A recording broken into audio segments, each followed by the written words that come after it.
Hello, welcome to my weekly Principles of Good Health series of Facebook Lives and YouTube videos that I record from these. And it's lovely if you can join me to watch these, but I always do record them, keep them on Facebook, and they are also put, as I said, into into YouTube, and podcasts are created from them as well now. So there's plenty of opportunities to rewatch all of these that I've been doing for the entire year since the start of January 2020. So tonight I thought I'd focus on exercise. Now, I'm not a personal trainer. Personal trainers may have a different view to me. I'm not going to say that I know all the ins and outs of the types of exercise, how it may change your shape, the muscular look and strength of your body. I'm not going into that sort of detail. But what I am going to talk about is, from a naturopathic point of view, how different types of exercise can affect your health and well-being, why it may be good for you to be doing it. Different types of exercise maybe when you want to think twice about it, and the approach that I take, that you may or may not be interested, but it's my particular view over studying naturopathy and coming at this from, wanting to look good, wanting to be in shape, but fundamentally doing it from my health and well-being point of view. So thank you for watching, and I'll get straight into this. So I did a little bit of research, as I always do for my talks, and looking at the World Health Organization, they say that inactivity is the fourth biggest killer. It accounts for 5 to 12% of premature deaths. This is inactivity. So of course, one extreme is inactivity, and then we can go through various degrees of the amount of exercise that we should do. So we all know that we need to be moving, and I think movement is one of the key things that we need to think about. Movement, getting up from your desk, walking around during the day. I wish I had one, but thinking about these stand-up desks now, I think they're a fantastic idea to get you standing, so you're not constantly sitting down all day long and having regular breaks. So movement is absolutely key. Inactivity is one of the worst things that you can possibly do for your health. Now, in terms of exercise benefits, I'm sure none of these are going to be a surprise to you. We know it can help to lower high blood pressure. We know it's really good from an insulin sensitivity point of view, helping to control and reduce type 2 diabetes, lowers the risk of heart disease. There's some of the benefits of exercise. Some of the others, I've put a question mark, because I think these are the ones where it comes back to the type of exercise that you do. So does it lower or does it increase stress? Is it going to help you reduce weight, or is it going to possibly make you gain weight, and particularly around the abdomen? And I'll come back and talk about this.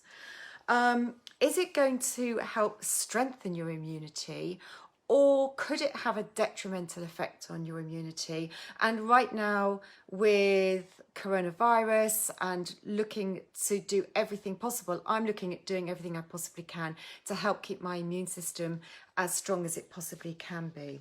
Now, I think those really do depend on the type of exercise that you undertake, and it also depends on your own level of health, and we'll come back and talk about this. So let's break this down, looking at different types of exercise that you can do, and let's start with the basics of walking. Now, we hear about looking and gauging about whether we've undertaken 10,000 steps a day. Doing 10,000 steps a day, this is all about movement, keeping your body moving, and how good walking is for our health. I found some research studies that showed that actually when we get above 7,500 steps a day, the benefits start to plateau out. But obviously if you can do 10,000, that's brilliant. But if we can do 7,500 steps a day, that's going to be really, really good. And some research I found that showed if you do 7,500 steps every day, you're 50% less likely to die in the next 4 years. So just walking alone is a brilliant exercise to do. So those of you that have dogs and you're getting out several times a day, then it's fantastic. And of course, the other thing from my point of view as a naturopath is being out in the fresh air, being out in nature. All of these are absolutely brilliant for helping to lower stress as well. There's some information about HIIT walking. So I'll come on to talk about HIIT. HIIT is high intensity interval training. And with walking, it may be that you do a minute or so of really fast-paced walking and then slow that down maybe for a minute. You can increase the length of times that you can do the fast-paced walking and slow it down again. So you can even think about doing HIIT type walking, not just like your typical classic HIIT exercise that we think of. You could think about doing it from walking as well. Now, yoga, I think yoga is brilliant. There's a lot of research to show how fantastic yoga is for our overall health, our mental well-being. It can help increase our resilience. It can help to lower our stress response. It can help to lower anxiety. So for mental well-being, we know that yoga is very, very powerful. I recommend yoga a lot to my very high-stressed clients. The other things that it's good for is strength and toning. You only have to look at yoga instructors that don't do other forms of exercise, just look how fit and toned they are. So yoga is a brilliant exercise to be doing, and I try and incorporate that into my weekly routine. So coming back to HIIT, so HIIT, high intensity interval training, and HIIT can be is short and brief. It may only be 15 minutes in length. And the purpose of this is to also incorporate bouts of rest.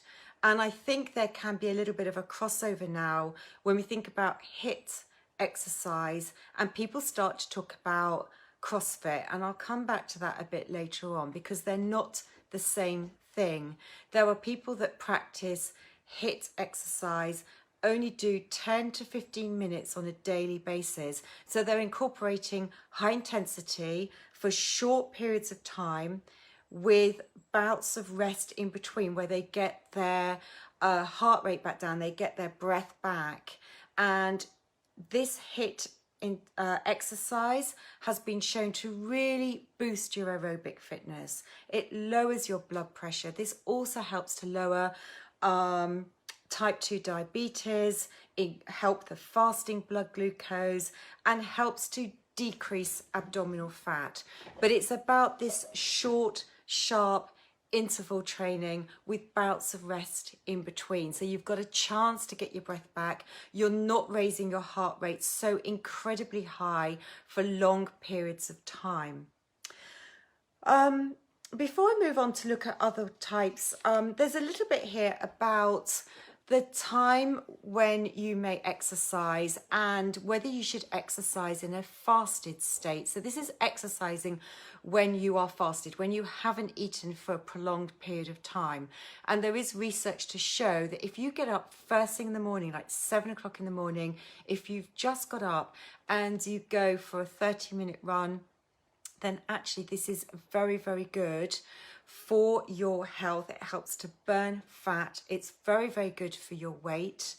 But it also helps to increase autophagy. And there's a lot of research around autophagy and helping the body to clear out dead cells. For those that know anything about the mitochondria, those are the energy producing cells inside like the heart. There's millions, thousands of mitochondria inside your heart tissues, but the mitochondria is what helps to create energy. And there's some research around chronic fatigue and mitochondria damage. So if we want to try and keep ourselves to healthy aging, helping to clear out dead cells, and autophagy, which is helping to reform good cells in the body, then exercising in a fasted state has been shown to really help that and also to really help with fat burning as well. Strength training. Now, strength training is also very good for heart health. As we get older, it's really good for helping to ward off osteoporosis. It's a really good thing for ladies past the menopause or approaching the menopause to ensure they do some sort of strength training, to incorporate strength training into your workout every single week. So it's really good for skeletal strength and tone. Also good for lowering the risk and reducing the incidence of type 2 diabetes and helping with insulin resistance. So strength training and incorporating that into your weekly workout is a really important thing to do. Now, cardio, your aerobic fitness, cardio fitness. This is where I think I will tend to disagree with some people, and I deliberately looked at some research around this to just reinforce my thinking on this. So cardio is not about grasping for air. Cardio aerobic can be light to moderate. It shouldn't significantly spike your heart rate, because this is when we could be tipping into the more extreme type of exercise. It does include jogging, it does include cycling, it does include swimming, but it's not about grasping for air. It shouldn't make you feel sick. It shouldn't make you feel so ill that you just want to give up at the first available moment. It isn't about all out effort, because when we start to move into that type of exercise, it becomes too intensive. And when exercise starts to get too intensive, particularly for a prolonged period of time, this is when we start to trigger, for a prolonged period of time, the stress response. It's when the body is going to start pumping out too much cortisol. Now, I recently did a workout. I didn't intend to do it. I regretted being there. I did feel really sick. I thought I was going to give up. It wasn't just like a HIIT workout. It was more like CrossFit, intense CrossFit. And maybe there's different types of CrossFit. But I thought I was going to die. And I'm not going back to that. And that's my particular view. But the research around undertaking some of these types of very, very, very intensive exercise, when your heart rate is so high that you feel like you can't breathe for a prolonged period of time, that there's not enough rest built into it, this is when it starts to create stress in the body. And when we start to create too much stress with too much cortisol, it can be increasing the inflammatory state in the body. It can be lowering your immune resilience. It creates too much stress. And the result of this actually is that it can lead to abdominal weight. The body can start to put weight on around the abdomen. And, I do see this with clients and people that I know who do a huge amount of intensive exercise. It doesn't actually make you really, really slim. You've got to be careful that you're not tipping yourself over into something that's too intensive, that creates this high stress load on the body, and has all these other impacts that are very negative for your health. It can lead to lowering the ability for the body to produce sex hormones. And this is because we are putting too much pressure on the adrenal glands, and the adrenal glands are very much involved in the production of stress hormones. It may also not be good as we get older for osteoporosis, and may not be good for helping to keep your blood glucose levels under control, because when we're going into more of an intense stress release, and adrenaline and too much cortisol, the body's going to start pumping out a lot of glucose. And this is where we might get into too many blood glucose swings in the body, and hence the laying down of fat around the abdomen. So it's about finding the type of exercise that's going to be right for you. So some of the things that I put up this morning when I said I was going to talk about this, why less may be more. And this is why less may be more. It may be why yoga is going to help towards lowering your stress levels, why high intensity is going to increase your stress levels. This is why those forms of exercise will potentially not help you lose weight. It may actually make you maintain weight, and particularly around the abdomen.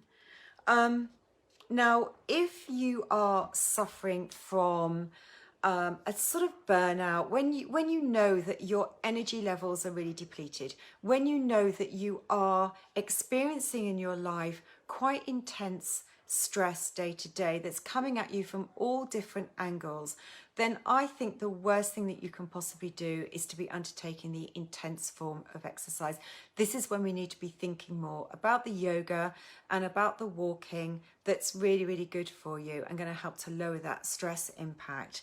The last thing you should be doing if you're struggling from stress, intense and chronic stress in your life, is adding more stress through the type of exercise that you're undertaking. And it's why gentle exercise can promote energy, and why the intense exercise may just deplete your energy stores. I have a number of clients who have chronic fatigue. It's a very difficult condition to help people with, but this is where there's lots of research around chronic fatigue, the causes of it, the triggers and the potential solutions. It comes back to looking after and supporting your mitochondria health, those powerhouses, the energy sources in your cells, and how if you've got chronic fatigue, they just are not able to renew the energy fast enough, and why yoga is going to be more beneficial, and why you really need to watch your type of energy that you're doing. So that's the more extreme situation where we have to protect ourselves. But we need to think on a day-to-day basis, you know, how am I feeling today?